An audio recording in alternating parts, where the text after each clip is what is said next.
Today in New York, Donald Trump Jr. may testify in the civil fraud trial against him, his father, and their family business. He would be and will be the first of Trump's children to take the stand in the coming days. Don Jr. is named, along with his brother Eric, as a defendant in the $250 million lawsuit. They're accused of knowingly participating in the scheme to boost their father's net worth.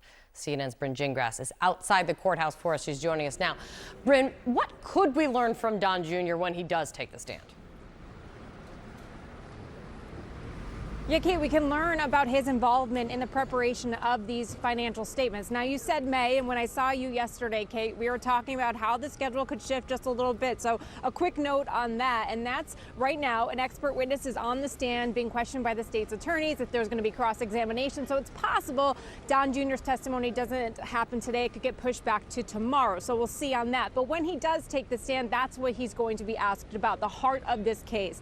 How did he prepare or help prepare those statements of financial condition? How was he involved with evaluating the company's assets, his father and the company's net worth? And we already know that he's somewhat distanced himself because of a deposition that he was under oath back in 2022, where he essentially said, listen, I have a business degree, but I would rely on my legal team, my accountants to bring me the paperwork, and then I would sign it. He said, quote, I had no real involvement in the preparation of the statement of financial condition and don't really remember ever working on it with anyone. So we'll see how he sort of steers around sort of that whole issue when he does take the stand. And then we do expect Eric Trump to take the stand after his brother, possibly sometime before the end of this week. More pointed questions likely for Eric Trump, since he does a lot of the business for Trump. Oregon has been mentioned many times, actually, throughout the course of this trial so far. Kate?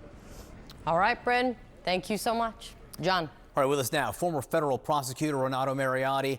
Renato, great to see you. A great legal mind said that this testimony is a minefield for the Trump children. That great legal mind, by the way, Renato Mariotti. Why is this a legal minefield for the Trump children?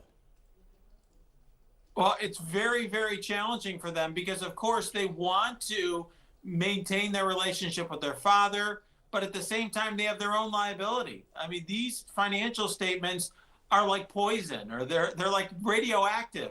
Of course, they want to say they have nothing to do with them. They weren't really aware of what's going on. They weren't paying much attention, as we just heard a moment ago.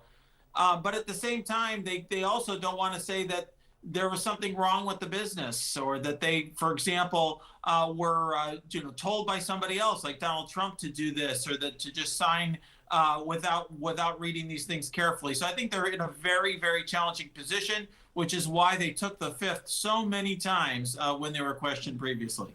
And of course, when you take the fifth in a civil trial, how is that different than a criminal trial?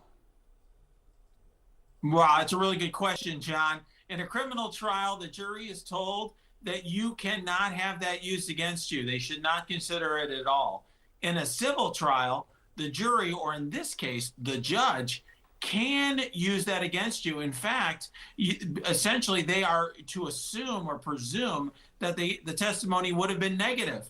So it would have worked against your interest. So when, for example, Eric Trump is asked, did you engage in a scheme to defraud? And he takes the fifth, essentially, the judge can presume that, in fact, he did. All right. So Donald Trump, who has been fined by this New York judge for comments that he has made outside the courtroom on social media, he posted again last night on Truth Social. I'm not going to read it verbatim here, but he attacked the Attorney General, he attacked the judge, he attacked Michael Cohen, who was a witness in this case, using all kinds of colorful language. I don't mean to make light of it there. So what do you think how do you think the judge will react to this? Well, I got to tell you, John, it's a fantastic way to win the judge over. Since he's the one deciding this, there's no jury. I think it's obviously, I think, I'm being sarcastic, it's obviously a very bad strategy given that the judge is deciding the fate of Donald Trump's businesses. So I think at the end of the day, regardless of the judge's reaction, it's going to be a problem for Donald Trump. But I imagine the judge is going to keep ratcheting up the fine. We saw, $5,000, $10,000 fines. Obviously, that may be pocket change to Donald Trump. I think the judge is going to continue to ratchet up the punishment until Trump understands that ultimately this is not going to be productive for him. But Trump obviously doesn't care. I mean, Trump has been fined. Trump knows this could get him fined again.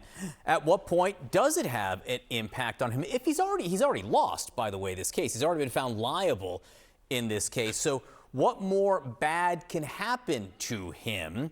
And would this translate, do you think, to when he takes the stand as soon as next Monday?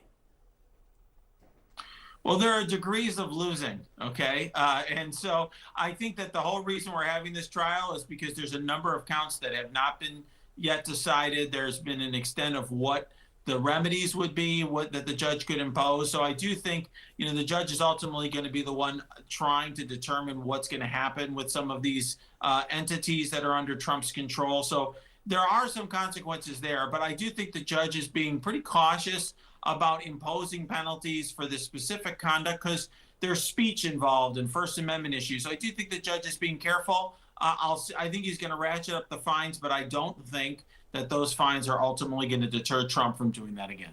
Renato Mariotti, great to see you. Thank you very much.